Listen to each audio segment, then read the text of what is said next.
viewers, the Israel-Hamas ceasefire and the hostage deal is set to take effect today. A 42-day ceasefire between Israel and Hamas will commence at 12 noon India time or at 8:30 a.m. that's Israel time. The agreement mediated by Qatar and the United States of America it aims rather to halt bloodshed in Gaza after months of devastating conflict. Israeli government has approved the deal. Hamas on Friday also had affirmed in a statement its commitment to the full term of the accord. According to mediators, which include Qatar, Egypt, the United States, the agreement consists of 3 phases towards quote-unquote a permanent ceasefire between the parties. So that's the latest, and we have more updates coming in. This is a rather interesting twist to that ceasefire agreement. Now, before the ceasefire agreement could come into effect, just hours before that, a very interesting statement has come from the side of the Israeli Prime Minister Netanyahu. It's the statement from Netanyahu's office which said that Israel won't go ahead with the ceasefire until Hamas shares the list of hostages who will be released. Netanyahu has also said that Israel will not tolerate if any violations of the agreement. Ranjoy, joining us live on the broadcast. Ranjoy, how are we to read Netanyahu's statement?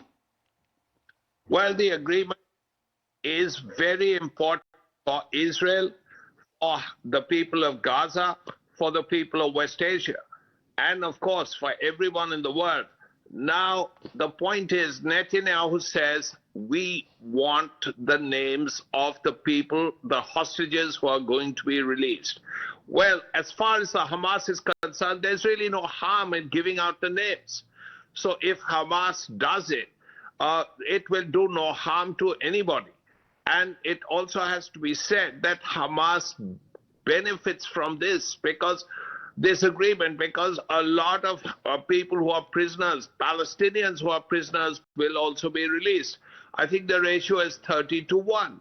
Now, we have to see what Hamas does, because it's just a few hours away, the entire peace process, and everyone's worked toward it.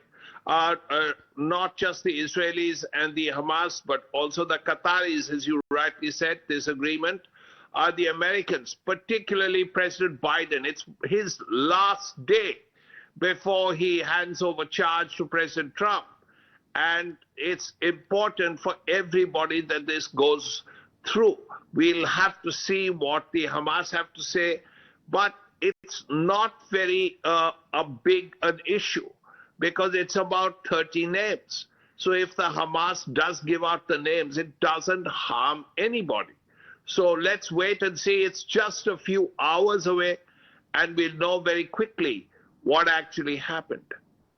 All right, Ranjoy, thank you for joining us with all these details. Obviously, all eyes on Israel's next move. We will bring our viewers each and every update far as the Israel-Hamas ceasefire deal is concerned. For now,